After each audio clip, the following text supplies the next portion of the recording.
Little Angel ist ein Police-Film aus Hongkong. Der hat früher VHS-Kassette gehabt. Den habe ich jetzt auf DVD. Und jetzt sprechen wir drüber. Ja?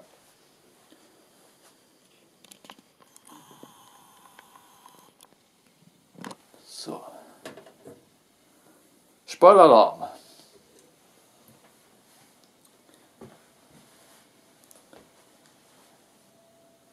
Ich hoffe, bei euch ist alles stabil, meine Freunde. Ja, was ein Police-Film ist, ja, haben wir geschwind in meine Uniform reingeschmissen. Ja, ich bin der sexy Cop. Ja. Und wollen wir den Film sprechen?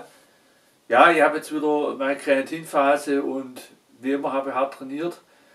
Und mein Körper fühlt sich auch wie Beto so schwer. Aber dann ist auch ein gutes Gefühl, dann läuft ja alles. So. Ist ein klasse Film, hat aber auch seine Schwäche und darüber sprechen wir jetzt. Ja. Regie war Kam Po, ja. Und Yukari Yoshima, das ist die Hauptdarstellerin, das ist ihr japanischer Name, ja. Ihr westlicher Name ist Cynthia Luster. Gibt es viele, die dann ihre fernostasiatischen Namen und dann wollen sie noch extra einen westlichen Namen haben. Ja. Gerade wenn sie jetzt noch so im Filmbusiness drin sind und die dann noch einen westlichen Namen oder mischen das mit einem fernostasiatischen Namen, dann vermarktet sich es besser. Ja. Macht viele, ja. Auch privat oder weil ja welche dann noch einen zusätzlichen westlichen Namen, in die Künstlerkreise noch viel mehr. Und da gibt es auch welche in die Künstlerkreise, die mischen das dann. Ist alles Verkaufsstrategie. Ja, ja Hai Chi-chun hat mitgemacht, Park Chun, Tien Lang Li, Park Gong Ho, James Ha, und jetzt kommt also die Perle von Ostasien, ja, die hat so ein süßes Gesicht, so ein süßes Lächeln, Granate, auch von der Martial Arts Szene und von der Schauspielleistung, die ist so süß. Ja. Karim Hui, ja, das ist wirklich eine süße Maus, die auch mit Kampfkunst, das ist ja richtig Kampfkunst-Ass, ja, die hat Kung-Fu-Moves raus, unglaublich. Das ist schon richtig genial unterwegs. Ja. Die Yukari Yoshima, die sind ja lustig, das ist ja auch Kampfkunstgranate. Ja.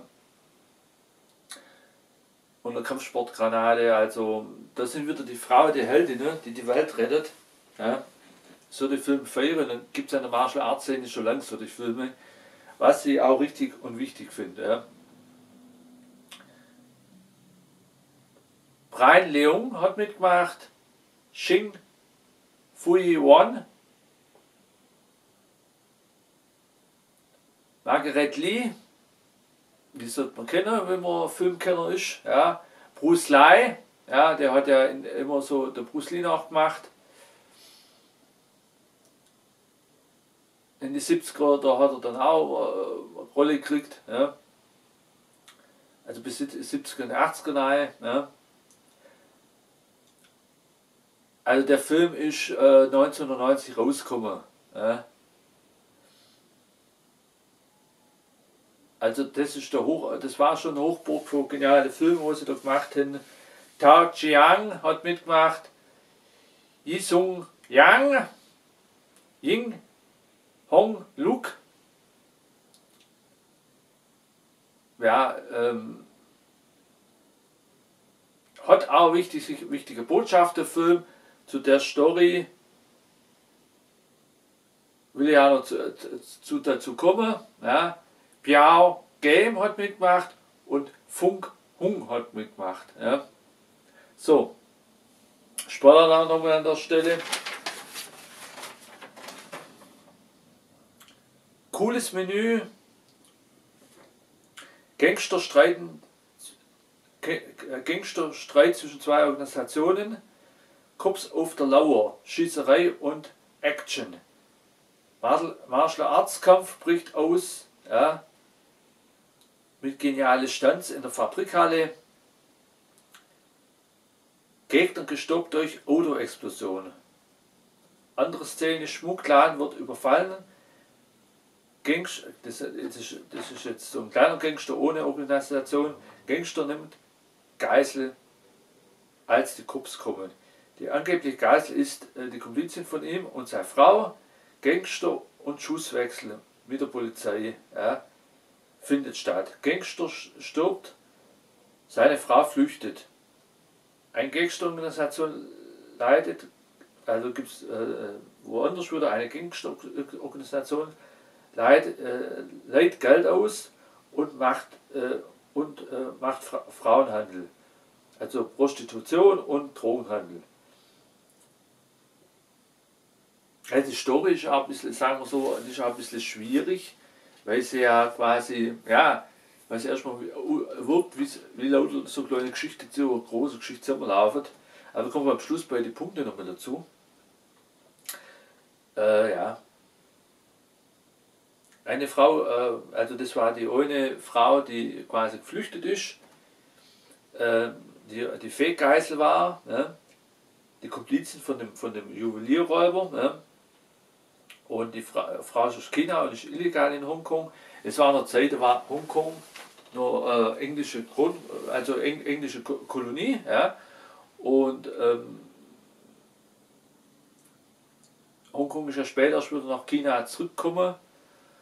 Und dort hat aber noch dann England gehört und da war die chinesische Frau in dem Moment, dann jetzt in der Figur der Handlung, quasi illegal drin und die hat auch wohl den Ausweis nicht zeigen und bei ihrer Ausweiskontrolle, da hatte ich sich quasi da raustricksen können. Ne? Aber wie, müsst ihr euch selber anschauen. Ne?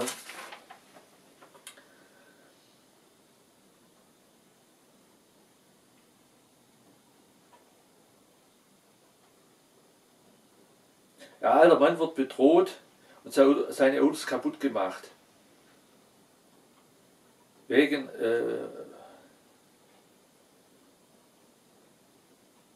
Pachtvertrag. Also da halt er so was pachtet, wo er seine Autos verkauft und dann kommen die Gangster und die will er dann noch mehr und sagen ja und will er dem sein Recht wegnehmen, obwohl der eigentlich einen Pachtvertrag für das Geld noch ewig hat und er soll jetzt nicht verlassen und hinterher alles zusammengeschlagen oder mal wenigstens ein Auto und sind auf den alten Mann los und dann ist ihm seine Tochter gekommen, gespielt von Karim Hui, ja. Kari Hui und die ist ja geniale Kampfkunstgranate, wirklich süß, die hat nämlich eine Leute mit mehreren Männern aufgenommen, die sie umeinander geschlagen hat. Ja. Da kriege ich Sterne auch, weil die Frau, die ist wirklich eine Heldin, die liebt starke Frauen. Ja.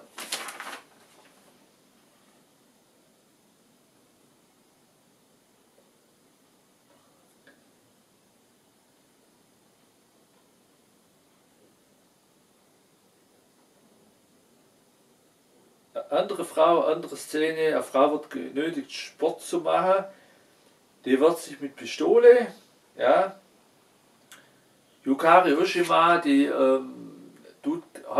ist quasi heiße Spur, also ja, heiße Spur auf der Spur und macht Fotos und die wird von den Gangster erwischt, vom Jack und seine Leute. Und jetzt kämpft sie gegen die und da sieht man auch geniale, perfekte Techniken. Ja.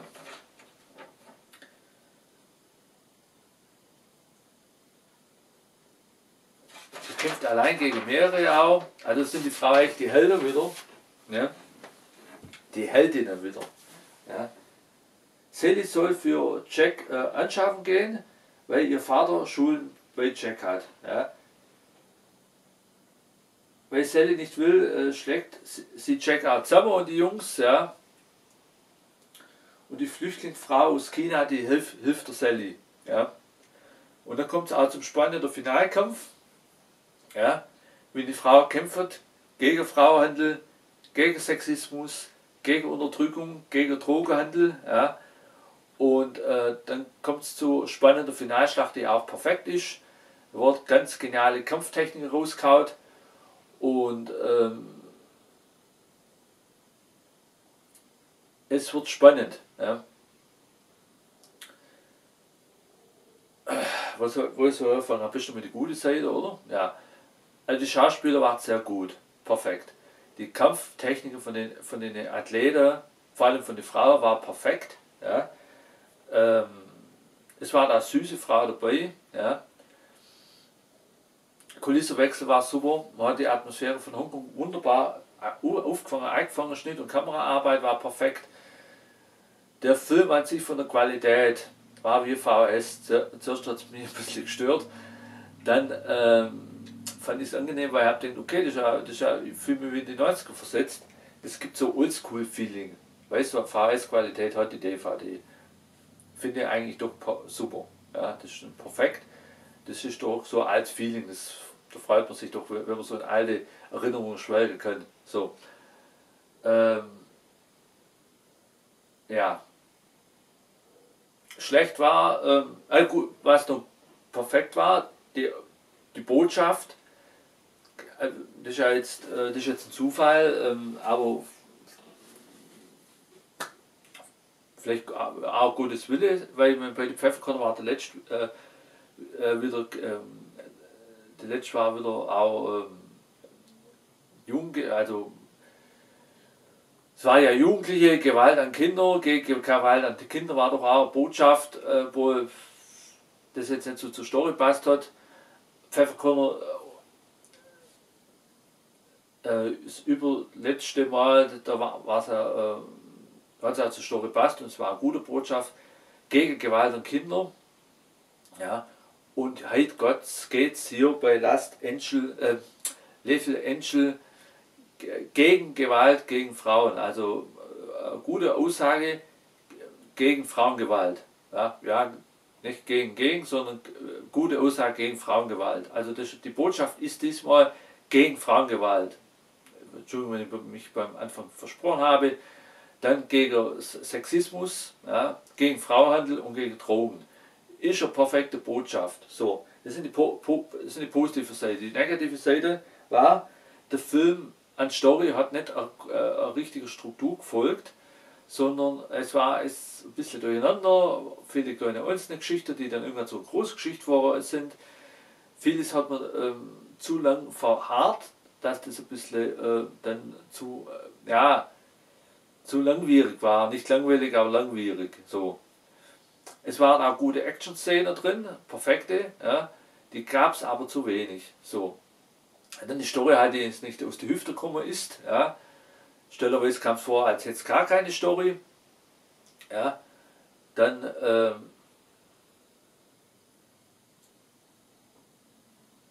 paar Szenen, wo man weglassen können, so mit ja, Trinkausstrafe, Urin oder so weiter, das ist ja schon eklig. Muss ich nicht sehen, ne? Dabei da war bestimmt Apfelsaft drin, aber egal. In der Figur der Handlung jetzt so, oder wie es in dem Film 13. Also die Frau von der Süßnis, von der Schönheit hin all verdient, die Kampfkunst von alle, vor allem von der Frau, hat er all verdient, muss man sagen. Ja. Aber der Film an sich mit der negativen und positiven Seite muss ich doch zusammenrechnen. Und hat es nicht die Höchstnote verdient, aber hohe Note, weil es war ja trotzdem die positive Seite doch anwesend, die ja den Film nach vorne gebracht hat. Ja. Auch vor allem die Botschaft gegen Gewalt an Frauen, ja, und gegen Frauenhandel, gegen Sexismus und gegen Drogenhandel oder gegen Drogen. Und halt die süße Frau, die ganz gute Kampfkunst-Action rausgehauen haben und die dann die Welt rettet. Da muss ich sagen, also wenn ich die alle Punkte zusammenrechne, Minuspunkte und Pluspunkte, von 1 bis 10 eine 8. Ja. Das ist noch gut im Rennen.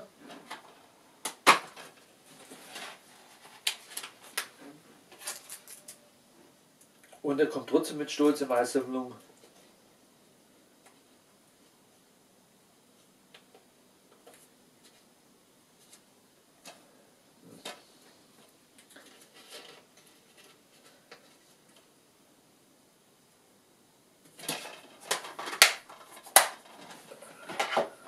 So, ja, so die Filme will ich haufenweise mal, ja, so die Filme, die, was schade immer, dass man hauptsächlich meistens immer 11er hat oder 8er hat und so weiter, und der Film, so die Filme will ich meistens in meiner Sammlung haben, weil das meine Sammlung bereichert, das ist mein Hauptgenre. Ja. So.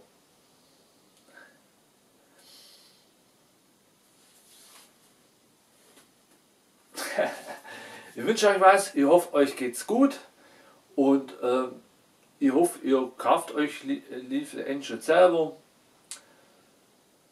War trotzdem ja, spannend anzuschauen und immer schön, wenn die Frau die Kampfkunst-Action raushaut und der Männerwelt zeigt, wie es richtig läuft. Ja. So, Police Officer Lee Funk ist offline. Ende. Lee Funk Ende. Ja. Ich gehe auf Streife jetzt. Ja. Ende im Gelände. Zeit sind, Freunde. Ah, die Hülle können wir uns anschauen. Ja. Oh, Mann, so.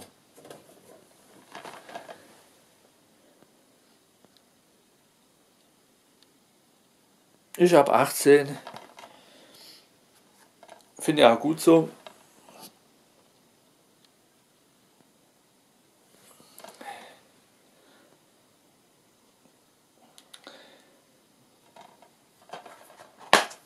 Oder Wendecover, musst du nichts wenden, wenn inner das gleiche Motiv ist wie draußen. Ja. Oh, sorry, so.